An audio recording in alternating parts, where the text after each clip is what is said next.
Hi ಸ್ನೇಹಿತರೆ, ಎಲ್ರಿಗೂ ನಮಸ್ಕಾರ. ನಾನು ನಂಜನಾಯಕ್. ವೆಲ್ಕಮ್ ಟು ಸ್ಪರ್ಧಾ ಕರ್ನಾಟಕ ಯೂಟ್ಯೂಬ್ ಚಾನಲ್. ಸ್ನೇಹಿತರೆ, ಸದ್ಯದಲ್ಲೇ ರಿಕ್ರೂಟ್ಮೆಂಟ್ ಆಗುವಂತಹ ಒಂದು ಪೋಸ್ಟ್ ಯಾವುದಪ್ಪ ಅಂದರೆ ಈ ಟೀಚರ್ ರಿಕ್ರೂಟ್ಮೆಂಟ್. ಇಲ್ಲಿ HSTR, GPSTR ಮತ್ತು PSTR ಮೂರು ಹುದ್ದೆಗಳಿಗೆ ಸಂಬಂಧಪಟ್ಟಂತೆ ಸದ್ಯದಲ್ಲೇ ಅಧಿಸೂಚನೆ ಹೊರಬೀಳಲಿದೆ. ಅದಕ್ಕೆ ತಕ್ಕಂತೆ ನೀವೆಲ್ಲರೂ ಕೂಡ ತಯಾರಿಯನ್ನು ಆಲ್ರೆಡಿ ನಡೆಸ್ತಾ ಇರುವಂಥದ್ದು. ಇವತ್ತಿನ ಈ ಒಂದು ವಿಡಿಯೋದಲ್ಲಿ ಒಂದು ಇಂಪಾರ್ಟೆಂಟ್ ಆಗಿರುವಂತಹ ಒಂದು ಟಾಪಿಕನ್ನು ಕುರಿತು ನಾವು ಚರ್ಚೆ ಮಾಡ್ತಾ ಹೋಗೋಣ. ಆ ಟಾಪಿಕ್ ಯಾವುದಪ್ಪ ಅಂದರೆ ನೋಡಿ, ಕರ್ನಾಟಕದ ನದಿ ಮಾದರಿ ಅಂತ. ನೋಡಿ, ಕರ್ನಾಟಕದಲ್ಲಿ ಹಲವಾರು ನದಿಗಳು ಹರಿತವೆ. ಉತ್ತರದಲ್ಲಿ ಗೋದಾವರಿ ನದಿಯಿಂದ ದಕ್ಷಿಣದಲ್ಲಿ ಕಾವೇರಿ ನದಿವರೆಗಿರುವಂತಹ ಒಂದು ಭೂಪ್ರದೇಶವೇ ಕರ್ನಾಟಕ. ಅದರ ಮಧ್ಯದಲ್ಲಿ ಹಲವಾರು ನದಿಗಳು ಹರಿತವೆ ನಮ್ಮ ರಾಜ್ಯದಲ್ಲಿ. ಆ ನದಿಗಳನ್ನು ಎಲ್ಲವನ್ನೂ ಸೇರಿಸಿ ನದಿ ಮಾದರಿ ಅಂಥೇಳಿ ನಾವು ಡಿವೈಡ್ ಮಾಡ್ಕೊಳ್ತೀವಿ, ರಿವರ್ ಪ್ಯಾಟ್ರನ್ ಅಂಥೇಳಿ. ಹಾಗಾದರೆ ಕರ್ನಾಟಕದಲ್ಲಿ ಯಾವ್ಯಾವ ರೀತಿ ನದಿ ಮಾದರಿಗಳಿದೆ ಅನ್ನೋದ್ರ ಬಗ್ಗೆ ನಾವು ಇವತ್ತು ಕ್ಲಿಯರ್ ಮಾಡ್ತಾ ಹೋಗೋಣ. ಸ್ನೇಹಿತರೆ, ನಿಮಗೆ ಒಂದು ಮಾತು ಗೊತ್ತಿದೆ, ನದಿಗಳಿಲ್ಲದ ಪ್ರಶ್ನೆ ಪತ್ರಿಕೆ ಇಲ್ಲ ಅಂಥೇಳಿ. ಆಡು ಮುಟ್ಟದ ಸೊಪ್ಪಿಲ್ಲ ಅಂತ ಏನು ಕರಿತೀವಲ್ಲ, ಹಾಗೆ ರಿವರ್ ಸಿಸ್ಟಮ್ ರಿಲೇಟೆಡ್ ಆಗಿ 1-6 ಪ್ರಶ್ನೆಯನ್ನು ಕೇಳ್ತಾ ಬರ್ತಾನೆ. ಅದರಲ್ಲಿ ಒಂದು ಇಂಪಾರ್ಟೆಂಟ್ ಟಾಪಿಕೇ ಈ ನದಿ ಮಾದರಿ ಅಂತ. ಇದ್ರ ಬಗ್ಗೆ ನಾವು ತಿಳಿಯೋಕ್ಕಿಂತ ಮುಂಚಿತವಾಗಿ ಸ್ನೇಹಿತರೆ, ಸ್ಪರ್ಧಾ ಕರ್ನಾಟಕ ಅಕಾಡೆಮಿ ಯೂಟ್ಯೂಬ್ ಚಾನಲ್ಗೆ ಸಬ್ಸ್ಕ್ರೈಬ್ ಆಗಿ ಪ್ರತಿದಿನವೂ ಕೂಡ ವಿಡಿಯೋಸನ್ನು ಅಪ್ಲೋಡ್ ಮಾಡ್ತೀವಿ, ವಾಚ್ ಮಾಡಿ. ಹಾಗೆ ಸ್ಪರ್ಧಾ ಕರ್ನಾಟಕ ಅಕಾಡೆಮಿಯ ವತಿಯಿಂದ ನಾವು ಆನ್ಲೈನ್ ಕೋರ್ಸನ್ನು ಕೂಡ ಲಾಂಚ್ ಮಾಡಿದ್ದೀವಿ. ನೋಡಿ, HSTR, GPSTR ಮತ್ತು PSTR ಅದರಲ್ಲಿ ಸೋಷಿಯಲ್ ಸೈನ್ಸ್ ಇರುತ್ತೆ, PM ಮೆಥಡು ಕೂಡ ನಿಮಗೆ ಸಿಗುತ್ತೆ. ಓಕೆ, ನೋಡಿ, ಈ ಆನ್ಲೈನ್ ಕೋರ್ಸಿಗೆ ನೀವು ಜಾಯ್ನ್ ಆಗಬೇಕಂದ್ರೆ ಪ್ಲೇಸ್ಟೋರಲ್ಲಿ ಸ್ಪರ್ಧಾ ಕರ್ನಾಟಕ ಮೊಬೈಲ್ ಆ್ಯಪ್ ಅಂಥೇಳಿ ಇರುತ್ತೆ. ಅದನ್ನು ಡೌನ್ಲೋಡ್ ಮಾಡಿಕೊಂಡು ನಿಮ್ಮ ಕ್ವಾಲಿಫಿಕೇಷನ್ ಏನಿರುತ್ತೋ ಅದರ ತಕ್ಕಂತೆ ಯಾವ ಕೋರ್ಸ್ ಬೇಕೋ ಆ ಕೋರ್ಸ್ ಮೇಲೆ ಕ್ಲಿಕ್ ಮಾಡಿದರೆ ಪೇಮೆಂಟ್ ಕೇಳುತ್ತೆ. ಪೇಮೆಂಟ್ ಮಾಡಿದರೆ ನಿಮಗೆ ವೀಡಿಯೋಸ್ ಓಪನ್ ಆಗುತ್ತೆ, PDF ನೋಟ್ಸ್ ಸಿಗುತ್ತೆ, ಟೆಸ್ಟ್ ಸೀರೀಸು ಕೂಡ ನಿಮಗೆ ಸಿಗುತ್ತೆ. ಇವೆಲ್ಲದನ್ನು ನಾವು ಪ್ರೊವೈಡ್ ಮಾಡ್ತೀವಿ. ಯಾವ ನೋಟಿಫಿಕೇಷನ್ ಆದ ನಂತರದಲ್ಲಿ ಎಕ್ಸ್ಟ್ರಾ ಏನಾದ್ರು ಅಪ್ಡೇಟ್ಸ್ ಇತ್ತಂದರೆ ಅದನ್ನು ಲೈವ್ ಬರುವುದರ ಮೂಲಕ ನಿಮ್ಮ ಎಲ್ಲ ಪ್ರಾಬ್ಲಮ್ಸನ್ನು ನಾವು ಸಾಲ್ವ್ ಮಾಡಿಕೊಡ್ತೀವಿ. ನೀವು ಈಗಿಂದಾನೇ ಓದೋಕ್ಕೆ ಸ್ಟಾರ್ಟ್ ಮಾಡಿದರೆ ಅಥವಾ ಬಹಳಷ್ಟು ಜನ ಓದ್ತಾ ಇದ್ದೀರಿ, ಕಂಪ್ಲೀಟ್ ಆಗಿ ಸಿಲೆಬಸ್ಸನ್ನು ಮುಗಿಸ್ಕೊಳ್ರಿ. ನೋಟಿಫಿಕೇಷನ್ ಆದಂಥ ರಿವಿಷನಿಗೆ ಇಟ್ಕೊಳ್ಳಿ. ಮತ್ತು ಹಳೆಯ ಕ್ವಶನ್ ಪೇಪರ್ಸ್ ಇದಾವಲ್ಲ ಅದನ್ನು ಅನಾಲಿಸಿಸ್ ಮಾಡುವಂತಹ ಒಂದು ಪ್ರಯತ್ನವನ್ನು ಮಾಡ್ತಾ ಹೋಗಿ. ಬರುವಂತಹ ನೋಟಿಫಿಕೇಷನಲ್ಲಿ 100% ನೀವು ಸಕ್ಸಸ್ ಆಗೇ ಆಗ್ತೀರಿ. ಹಾಗಾದರೆ ಸ್ನೇಹಿತರೆ, ಈ ಒಂದು ಆನ್ಲೈನ್ ಕೋರ್ಸ್ ಬಗ್ಗೆ ನಿಮಗೆ ಹೆಚ್ಚಿನ ಮಾಹಿತಿ ಬೇಕಿದ್ರೆ 9071673831 ಅಥವಾ 9071673832 ನಂಬರಿಗೆ ಕಾಲ್ ಮಾಡಿ ಇದರ ಬಗ್ಗೆ ಹೆಚ್ಚಿನ ಮಾಹಿತಿಯನ್ನು ಪಡ್ಕೊಳ್ರಿ ಅಂತ ಹೇಳ್ತಾ, ಈಗ ಕರ್ನಾಟಕದ ನದಿಗಳ ಮಾದರಿಯ ಬಗ್ಗೆ ನಾವು ತಿಳ್ಕೊಳ್ತಾ ಹೋಗೋಣ. ನೋಡಿ, ಇಡೀ ನಮ್ಮ ರಾಜ್ಯದಲ್ಲಿರುವಂತಹ ನದಿಗಳು, ಒಟ್ಟಾರೆ ನದಿಗಳು ಹರಿತವ, ಆ ಎಲ್ಲ ನದಿಗಳನ್ನು ಸೇರಿಸಿ 3 ನದಿ ಮಾದರಿಗಳನ್ನಾಗಿ ಮಾಡ್ಕೊಂಡಿರುವಂಥದ್ದು. ನೋಡಿ, ಈ 3 ನದಿ ಮಾದರಿಗಳು ಯಾವ್ಯಾವ್ದಿದೆ ಅಂಥೇಳಿ ಒಂದೊಂದಾಗೆ ಕ್ಲಿಯರ್ ಮಾಡ್ಕೊಳ್ತಾ ಹೋಗೋಣ. ನೋಡಿ, ಈ HSTR, GPSTR ಮತ್ತು PSTR ಅಲ್ಲಿ ತುಂಬ ಬೇಸಿಕ್ ಕ್ವಶನ್ಸನ್ನು ಕೇಳ್ಬೋದು. ಆದರೆ GPSTR ಅಲ್ಲಿ ನಿಮಗೆ ವಿವರಣಾತ್ಮಕ ಉತ್ತರವನ್ನು ಬರೆಯುವಂತಹ ಸಂದರ್ಭದಲ್ಲಿ ಕರ್ನಾಟಕದ ನದಿ ಮಾದರಿಯನ್ನು ಕುರಿತು ಬರೀರಿ ಅಂತ ಕೊಟ್ಟಾಗ ಇವತ್ತು ಏನು ಹೇಳ್ಕೊಡ್ತೀನಲ್ಲ ಆ ಪ್ಯಾಟ್ರನ್ನಲ್ಲಿ ನೀವು ಬರೆದ್ರೆ ನಿಮಗೆ ಏನು 3 ಅಥವಾ 4 ಮಾರ್ಕ್ಸಿನ ಪ್ರಶ್ನೆ ಕೇಳಿದಾಗ ಅಷ್ಟಕ್ಕೂ ನೀವು ಆನ್ಸರ್ ಮಾಡ್ತೀರಿ. ಅಥವಾ GPSTR ಅಲ್ಲೂ ಕೂಡ ಡೀಪ್ ಆಗಿರುವಂತಹ ಒಂದು ಪ್ರಶ್ನೆಗಳು ಬಂದಾಗ ಆವಾಗ ಈ ನದಿ ಮಾದರಿಯ ಮೇಲೆ ಯಾವ ರೀತಿ ಕ್ವಶನ್ಸ್ ಬರ್ತಾವಂತನೂ ಕೂಡ ನಿಮಗೆ ಗೊತ್ತಾಗ್ತಾ ಹೋಗುತ್ತೆ. ಹಾಗಾದರೆ ಕರ್ನಾಟಕದ ನದಿ ಮಾದರಿಗಳಲ್ಲಿ ಎಷ್ಟು ವಿಧ ಅಂತ ಕೇಳಿದರೆ ಕರ್ನಾಟಕ ಒಟ್ಟು 3 ನದಿ ಮಾದರಿಗಳನ್ನು ಹೊಂದಿದೆ. ಆ 3 ನದಿ ಮಾದರಿಯಲ್ಲಿ ಮೊದಲೇದು ವೃಕ್ಷಾಕಾರ ನದಿ ವ್ಯವಸ್ಥೆ ಅಂತೇಳಿ, ಡೆಂಡ್ರಿಟಿಕ್ ಪ್ಯಾಟ್ರನ್ ಅಂಥೇಳಿ. ನೆಕ್ಸ್ಟು ಪ್ಯಾರಲಲ್ ರಿವರ್ ಸಿಸ್ಟಮ್ ಅಂತ ಬರುತ್ತೆ, ಸಮಾನಾಂತರ ನದಿ ವ್ಯವಸ್ಥೆ ಅಂತ. 3ನೇದು ನೋಡಿ ವೃತ್ತಾಕಾರ ನದಿ ವ್ಯವಸ್ಥೆ ಅಂಥೇಳಿ, ರೇಡಿಯಲ್ ಪ್ಯಾಟ್ರನ್ ಅಂಥೇಳಿ. ಈ 3 ಮಾದರಿಗಳನ್ನು ನಮ್ಮ ರಾಜ್ಯದಲ್ಲಿ ನಾವು ನೋಡ್ತಾ ಹೋಗ್ತೀವಿ. ಹಾಗಾದರೆ 3 ಮಾದರಿಯ ಬಗ್ಗೆ ಎಕ್ಸಾಂಪಲ್ ಆಗಿ ಪ್ರಶ್ನೆ ಕೇಳ್ತಾನೆ. ಯಾವುದಾದ್ರು ಒಂದು ನದಿಯನ್ನು ಕೊಟ್ಟು ಇದು ಯಾವ ಮಾದರಿಗೆ ಸಂಬಂಧಿಸಿದೆ ಅಂತಲೇ ಪ್ರಶ್ನೆ ಕೇಳುವಂತಹ ಸಾಧ್ಯತೆಗಳಿರ್ತಾವೆ. ಅದನ್ನು ಕ್ಲಿಯರ್ ಮಾಡ್ಕೊಳ್ಳೋದಾದರೆ ಫಸ್ಟು ವೃಕ್ಷಾಕಾರ ನದಿ ವ್ಯವಸ್ಥೆ ಅಂತ ನೋಡೋಣ. ವೃಕ್ಷಾಕಾರ ಅಂದರೆ ಪದದಲ್ಲೇ ಇದೆ, ಮರದ ರಂಬೆ ಕೊಂಬೆಗಳಂತೆ ಹರಡ್ಕೊಂಡಿರುವಂತಹ ಒಂದು ನದಿ ವ್ಯವಸ್ಥೆಯನ್ನು ಏನಂತ ಕರಿತೀವಿ ನಾವು? ವೃಕ್ಷಾಕಾರ ನದಿ ವ್ಯವಸ್ಥೆ ಅಂತಲೇ ಕರಿತೀವಿ. ಇಲ್ಲಿ ಮ್ಯಾಪಲ್ಲಿ ನೋಡಿಬಿಡಿ ಹೇಗಿರುತ್ತೆ ವೃಕ್ಷಾಕಾರ ನದಿ ವ್ಯವಸ್ಥೆ ಅನ್ನುವಂಥದ್ದು. ಇಲ್ಲಿ ಕಾಣಿಸ್ತಾ ಇದೆಯಲ್ಲ, ಇದೇ ವೃಕ್ಷಾಕಾರ ನದಿ ವ್ಯವಸ್ಥೆ. ಹೇಗಿರುತ್ತೆ ಪ್ಯಾಟ್ರನ್ ಅಂತ ನೋಡಿ. ಒಂದು ಮುಖ್ಯ ನದಿ ಹರ್ಕೊಂಡು ಹೋಗ್ತಾ ಇರುತ್ತೆ, ಮುಖ್ಯ ನದಿ ಹರಿಯುತ್ತಾ ಇರುತ್ತೆ. ಆ ಮುಖ್ಯ ನದಿಗೆ ಹಲವಾರು ಉಪನದಿಗಳು ಬಂದು ಸೇರ್ತಾ ಇರ್ತವೆ. ಇವು ಟ್ರಿಬ್ಯೂಟರೀಸ್ ಅಂತ ಕರಿತೀವಿ. ಉಪನದಿಗಳು ಬಂದು ಹೀಗೆ ಸೇರ್ತಾವೆ. ಆ ಉಪನದಿಗಳಿಗೆ ಮತ್ತೆ ಹಲವಾರು ಉಪನದಿಗಳನ್ನು ನಾವು ನೋಡ್ಬೋದು. ಕ್ಲಿಯರಾ? ಹಲವಾರು ಉಪನದಿಗಳನ್ನು ನೋಡ್ತೀವಿ. ಸೊ ಈ ರೀತಿ ಮರದ ರಂಬೆ ಕೊಂಬೆಗಳಂತೆ ಹರಡಿಕೊಂಡಿರುವಂತಹ ಒಂದು ನದಿ ಮಾದರಿಯನ್ನು ಏನಂತ ಕರಿತೀವಿ ನಾವು? ಡೆಂಡ್ರಿಟಿಕ್ ಪ್ಯಾಟ್ರನ್ ರಿವರ್ ಸಿಸ್ಟಮ್ ಅಂತೇಳಿ. ನೋಡೋದಕ್ಕೆ ನೋಡಿ ಹೇಗೆ ಮರದ ರಂಬೆ ದೊಡ್ಡದಾದಂತಹ ಒಂದು ಮರ ಇದೆ ಅಂದರೆ ಅದರ ರಂಬೆ ಕೊಂಬೆಗಳು ಹೇಗೆ ಬಾಗಿರ್ತಾವಲ್ಲ, ಅದೇ ರೀತಿ ಮೈನ್ ರಿವರ್ ಇರುತ್ತೆ, ಟ್ರಿಬ್ಯೂಟರಿ ಇರ್ತವೆ, ಸಬ್ ಟ್ರಿಬ್ಯೂಟರೀಸ್ಗಳು ಎಲ್ಲವನ್ನ ಸೇರಿ ಒಟ್ಟಾರೆ ಆ ಜಲಾನಯನ ಪ್ರದೇಶದಲ್ಲಿ ಆ ನದಿಯನ್ನು ನೋಡಿದರೆ ಹೇಗೆ ಕಾಣಿಸುತ್ತಪ್ಪ ಅಂದರೆ ಈ ಒಂದು ಮರದ ರಂಬೆ ಕೊಂಬೆಗಳಂತೆ ಹರಡ್ಕೊಂಡಿರುವಂತಹ ಒಂದು ನದಿ ಆಗಿರುತ್ತೆ. ಈ ನದಿ ಏನಾಗತ್ತಪ್ಪ ಅಂದರೆ ಇಳಿಜಾರು ಎಲ್ಲಿರುತ್ತೋ ಆ ಭಾಗದಲ್ಲಿ ಹರ್ಕೊಳ್ತಾ ಹೋಗ್ತಾ ಇರುತ್ತೆ. ನೋಡಿ, ಇವು ಅತಿ ದೊಡ್ಡ ನದಿಗಳನ್ನು ಹೊಂದಿರ್ತವೆ. ಅಂದರೆ ವೃಕ್ಷಾಕಾರ ನದಿ ವ್ಯವಸ್ಥೆ ಅನ್ನೋದು ಹೇಗಿರ್ತಾವಪ್ಪ ಅಂದರೆ ಲಾರ್ಜ್ ರಿವರ್ ಸಿಸ್ಟಮ್ ಆಗಿರ್ತವೆ. ಅತಿ ದೊಡ್ಡದಾದಂತಹ ನದಿ ವ್ಯವಸ್ಥೆಯನ್ನು ಹೊಂದಿರುವಂತಹ ಈ ಒಂದು ನದಿ ಕಾಲುವೆಯು ಭೂಪ್ರದೇಶದ ಇಳಿಜಾರನ್ನು ಅನುಸರಿಸಿ ಹರಿತವೆ. ಅಂದರೆ ನದಿಗಳು ಯಾವಾಗಲೂ ಕೂಡ ಎಲ್ಲಿ ಸ್ಲೋಪ್ ಇರುತ್ತೋ ಆ ಸ್ಲೋಪಿಗೆ ಏನಾಗಿರ್ತವೆ? ಹರ್ಕೊಂಡು ಹೋಗೋದನ್ನು ನೋಡ್ತೀವಿ. ಹಾಗಾಗಿ ಭೂಪ್ರದೇಶದ ಇಳಿಜಾರಿಗೆ ಅನುಸಾರವಾಗಿ ಹರಿತವೆ. ಈ ನದಿ ಯಾವ ಕೆಟಗರಿಗೆ ಸೇರುತ್ತಪ್ಪ ಅಂದರೆ ಅತಿ ದೊಡ್ಡ ನದಿ ವ್ಯವಸ್ಥೆ ಆಗಿರ್ತವೆ. ಅದಲ್ದಲೆ ಮರದ ರಂಬೆ ಕೊಂಬೆಗಳಂತೆ, ಈ ಮ್ಯಾಪಲ್ಲೇ ತೋರಿಸ್ತೆ ನಿಮಗೆ, ಮರದ ರಂಬೆ ಕೊಂಬೆಗಳಂತೆ ಏನಾಗಿರ್ತಾವಪ್ಪ ಅಂದರೆ ಇವು ಹರಡ್ಕೊಂಡಿರುವಂತಹ ಒಂದು ನದಿ ವ್ಯವಸ್ಥೆ ಆಗಿರುತ್ತೆ. ಅಷ್ಟೇ ಅಲ್ಲದೆ ವಿಸ್ತಾರವಾದಂತಹ ಜಲಾನಯನ ಪ್ರದೇಶವನ್ನು ಇವು ಹೊಂದಿರುವಂಥದ್ದು. ಸೊ ಇದರ ರಿವರ್ ಬೆಸ್ಸಿನ್ ಏನಿರುತ್ತಪ್ಪ ಅಂದರೆ ತುಂಬ ಲಾರ್ಜ್ ರಿವರ್ ಬೆಸ್ಸಿನ್ ಅನ್ನು ಇರುತ್ತೆ. ಅಂದರೆ ವಿಸ್ತಾರವಾದಂತಹ ಜಲಾನಯನ ಪ್ರದೇಶವನ್ನು ಹೊಂದಿರುವಂತಹ ನದಿಗಳನ್ನು ಯಾವ ನದಿ ಅಂತ ಕರಿತೀವಿ ನಾವು? ವೃಕ್ಷಾಕಾರ ನದಿ ವ್ಯವಸ್ಥೆ ಅಂತ ಕರಿತೀವಿ. ಹಾಗಾದರೆ ನಮ್ಮ ರಾಜ್ಯದಲ್ಲಿ ಈ ವೃಕ್ಷಾಕಾರ ನದಿ ವ್ಯವಸ್ಥೆಗೆ ದಿ ಬೆಸ್ಟ್ ಎಕ್ಸಾಂಪಲ್ ಯಾವುದು ಅಂತ ನೋಡಿದಾಗ ನಮ್ಮ ರಾಜ್ಯವನ್ನು ಸೇರಿಸಿ ಭಾರತ ತುಂಬ ನಾವು ನೋಡ್ತಾ ಬರ್ಬೋದು. ಭಾರತದಲ್ಲೂ ಕೂಡ ವೃಕ್ಷಾಕಾರ ನದಿ ವ್ಯವಸ್ಥೆಗೆ ಉದಾಹರಣೆ ಯಾವುದು ಅಂತ ನೋಡಿದಾಗ ನೋಡಿ, ಮೊದಲನೇ ನದಿಯಾಗಿ ತಗೊಳ್ತೀವಿ ಗಂಗಾ ನದಿ. ಗಂಗಾ ನದಿ ಅಂತ ನೋಡಿದಾಗ ಇದು ಕೂಡ ಬಹಳಷ್ಟು ದೊಡ್ಡ ನದಿಯಾಗಿರುತ್ತೆ. ಈಗ ಗಂಗಾ ನದಿ ಮುಖ್ಯ ನದಿ ಹರ್ಕೊಂಡು ಹೋಗ್ತಾ ಇರುತ್ತೆ. ಗಂಗಾ ನದಿಗೆ ಘಾಗರ್, ಗಂಡಕ್, ಕೋಸಿ, ಮಹಾನಂದ ಅಂತ ನದಿಗಳು ಬಂದು ಸೇರ್ಕೊಳ್ತವೆ. ಯಮುನಾ, ಚಂಬಲ್ ಬಂದು ಸೇರುತ್ತೆ. ಸೋನ್ ನದಿ, ದಾಮೋದರ ನದಿಗಳು ಬಂದು ಸೇರ್ತವೆ. ಈ ರೀತಿ ಹಲವಾರು ವಿಸ್ತಾರವಾದಂತಹ ಭೂಪ್ರದೇಶವನ್ನು ಅತ್ತ ದೊಡ್ಡ ನದಿಗಳು ಬಂದು ಸೇರುವಂತಹ ಒಂದು ನದಿ ವ್ಯವಸ್ಥೆ ಆಗಿರುತ್ತೆ. ಈ ಒಂದು ನದಿ ಯಾವುದಪ್ಪ ಅಂದರೆ ಗಂಗಾ ನದಿ. ಹಾಗಾದರೆ ಗಂಗಾ ನದಿ ಯಾವುದಕ್ಕೆ ದಿ ಬೆಸ್ಟ್ ಎಕ್ಸಾಂಪಲ್ ಅಂತ ಕೇಳಿದ್ರೆ ಡೆಂಡ್ರಿಟಿಕ್ ಪ್ಯಾಟ್ರನ್ಗೆ ಎಕ್ಸಾಂಪಲ್ ಆಗಿರುತ್ತೆ. ಗಂಗಾ ನದಿ ಆದ ನಂತರ ಮತ್ತೊಂದು ಪ್ರಮುಖ ನದಿ ಯಾವುದಪ್ಪ ಅಂದರೆ ಸಿಂಧೂ ನದಿನೂ ಕೂಡ ಇದಕ್ಕೆ ಒಂದು ಉದಾಹರಣೆಯಾಗಿರುತ್ತೆ. ನೆಕ್ಸ್ಟ್ ಮೂರನೇ ಪ್ರಮುಖವಾದಂತಹ ನದಿ ಯಾವುದಪ್ಪ ಅಂದರೆ ಬ್ರಹ್ಮಪುತ್ರ ನದಿನೂ ಕೂಡ ಇದಕ್ಕೆ ಉದಾಹರಣೆಯಾಗಿರುತ್ತೆ. ಓಕೆ, ಇದು ಹಿಮಾಲಯ ಭಾಗದಲ್ಲಿ ಹರಿಯುವಂತಹ ನದಿಗಳನ್ನು ನೋಡ್ಬೋದು. ಸೊ ಅದಾದ ನಂತರ ನಾಲ್ಕನೇದಾಗಿ ನೋಡೋದಾದರೆ ಮತ್ತೊಂದು ಪ್ರಮುಖ ನದಿ ಯಾವುದಪ್ಪ ಅಂತ ಕೇಳಿದರೆ ನೋಡಿ, ಗೋದಾವರಿ ನದಿ ಕಂಡುಬರುತ್ತೆ. ಗೋದಾವರಿ ನದಿ ಆದ ನಂತರ ಐದನೇ ಪ್ರಮುಖ ನದಿ ಯಾವುದಪ್ಪ ಅಂದರೆ ಕೃಷ್ಣಾ ನದಿ ಕಂಡುಬರುತ್ತೆ. ರಿವರ್ ಯಾವುದು? ಕೃಷ್ಣ. ನೆಕ್ಸ್ಟ್ ಆರನೇ ನದಿ ಯಾವುದಪ್ಪ ಅಂದರೆ ಕಾವೇರಿ ನದಿನೂ ಕೂಡ ಕಂಡುಬರುತ್ತೆ. ಅದರ ಜೊತೆಗೆ ಮಹಾನದಿನೂ ಕೂಡ ಕಂಡುಬರುತ್ತೆ. ನೋಡಿ, ಇವೆಲ್ಲ ನದಿಗಳು ಯಾವ ನದಿ ವ್ಯವಸ್ಥೆಗೆ ಉದಾಹರಣೆ ಅಂತ ಕೇಳಿದರೆ ಡೆಂಡ್ರಿಟಿಕ್ ಪ್ಯಾಟ್ರನ್ಗೆ ಎಕ್ಸಾಂಪಲ್ ಆಗಿರುತ್ತೆ. ಅದರಲ್ಲಿ ನಮ್ಮ ಕರ್ನಾಟಕದಲ್ಲಿರುವಂತಹ ಪ್ರಮುಖ ನದಿಗಳು ಅಂತ ಕೊಡಿದಾಗ ಈ ಗೋದಾವರಿ ನದಿಯ ಜಲಾನಯ ಪ್ರದೇಶ ರಾಜ್ಯದಲ್ಲಿರೋದ್ರಿಂದ ಗೋದಾವರಿ, ಕೃಷ್ಣ, ಕಾವೇರಿ ನದಿಗಳನ್ನು ಯಾವ ಕೆಟಗರಿಗೆ ಸೇರಿಸ್ತೀವಿ ನಾವು? ವೃಕ್ಷಾಕಾರ ನದಿ ವ್ಯವಸ್ಥೆಗೆ ಉದಾಹರಣೆಯಾಗಿರುತ್ತೆ. ಕ್ಲಿಯರಾ? ವೃಕ್ಷಾಕಾರ ನದಿ ವ್ಯವಸ್ಥೆ ಅಂದರೆ ಇಷ್ಟು ಮಾಹಿತಿಯನ್ನು ನೀವು ತಿಳ್ಕೊಬೇಕಾಗತ್ತೆ. ಅವು ದೊಡ್ಡ ನದಿಗಳಾಗಿರ್ತವೆ ಅಥವಾ ವಿಸ್ತಾರವಾದಂತಹ ಭೂಪ್ರದೇಶವನ್ನು ಹೊಂದಿರುವಂತಹ ಒಂದು ನದಿಗಳನ್ನೇ ವೃಕ್ಷಾಕಾರ ನದಿ ವ್ಯವಸ್ಥೆ ಅಂತ ಕರಿತೀವಿ. ನೆಕ್ಸ್ಟ್ ಎರಡನೇ ಪ್ಯಾಟ್ರನಿಗೆ ಹೋಗೋಣ. ಸಮಾನಾಂತರ ನದಿ ವ್ಯವಸ್ಥೆ ಅಂತ ಇದೆ. ಈಗ ಸಮಾನಾಂತರ ನದಿ ವ್ಯವಸ್ಥೆ ಅಂದರೆ ಪ್ಯಾರಲಲ್ ಡ್ರೈನೇಜ್ ಸಿಸ್ಟಮ್ ಅಂತ ಕರಿತೀವಿ. ಹಾಗಾದರೆ ಸಮಾನಾಂತರ ನದಿ ವ್ಯವಸ್ಥೆಗೆ ಬೆಸ್ಟ್ ಎಕ್ಸಾಂಪಲ್ ಎಲ್ಲಿ ಅಂತ ಕೇಳಿದರೆ ಕರ್ನಾಟಕದಲ್ಲಿ ಅಥವಾ ಭಾರತದಲ್ಲಿ ಪಶ್ಚಿಮ ದಿಕ್ಕಿಗೆ ಹರಿಯುವಂಥ ನದಿಗಳನ್ನು ಯಾವ ಲೀಸ್ಟಿಗೆ ಹಾಕ್ತೀವಪ್ಪ ಅಂದರೆ ಸಮಾನಾಂತರ ನದಿ ವ್ಯವಸ್ಥೆಗೆ ಹಾಕ್ತೀವಿ. ಅಂದರೆ ಪಶ್ಚಿಮ ದಿಕ್ಕಿಗೆ ಹರಿತಾವಂದರೆ ಆ ನದಿಗಳು ಎಲ್ಲಿ ಹುಡ್ತಾವಪ್ಪ ಅಂದರೆ ನೋಡಿ, ಪಶ್ಚಿಮ ಘಟ್ಟಗಳಲ್ಲಿ ಹುಟ್ಟಿ ಎಲ್ಲಿ ಸೇರ್ತಾವಪ್ಪ ಅಂದರೆ ಅರಬ್ಬಿ ಸಮುದ್ರವನ್ನು ಸೇರುವಂತಹ ನದಿ ವ್ಯವಸ್ಥೆಯನ್ನು ಏನಂತ ಕರಿತೀವಿ? ಸಮಾನಾಂತರ ನದಿ ವ್ಯವಸ್ಥೆ. ರಿವರ್ ಒರಿಜಿನ್ ಪ್ಲೇಸ್ ಎಲ್ಲಿರುತ್ತಪ್ಪ ಅಂದರೆ ವೆಸ್ಟರ್ನ್ ಘಾಟ್ಸ್. ಓಕೆ, ಭಾರತಕ್ಕೆ ಸಂಬಂಧಪಟ್ಟಂತೆ ನಾವು ಭಾರತದಲ್ಲಿ ಪಶ್ಚಿಮ ಘಟ್ಟಗಳು ಅಂದರೆ ಈ ಭಾಗದಲ್ಲಿ ನೋಡ್ತೇವೆ. ಇವೇ ವೆಸ್ಟರ್ನ್ ಘಾಟ್ಸ್. ಪಶ್ಚಿಮ ಘಟ್ಟಗಳಲ್ಲಿ ಹುಟ್ಟುತ್ತವೆ. ಆ ಪಶ್ಚಿಮ ಘಟ್ಟಗಳಲ್ಲಿ ಈ ನದಿ ಹುಟ್ಟಿ ಎಲ್ಲಿಗೆ ಬಂದು ಸೇರ್ತಾವಪ್ಪ ಅಂದರೆ ಇದು ಅರಬ್ಬಿ ಸಮುದ್ರ. ಕ್ಲಿಯರಾ? ಅರಬ್ಬಿ ಸೀಗೆ ಬಂದು ಸೇರ್ತಾವೆ. ಆ ನದಿಗಳು ಒಂದಕ್ಕೊಂದು ನೋಡಿ ಹೀಗೆ ಸಮಾನಾಂತರವಾಗಿ ಹರ್ಕೊಂಬರುವಂತಹ ಒಂದು ನದಿಗಳಾಗಿರ್ತವೆ.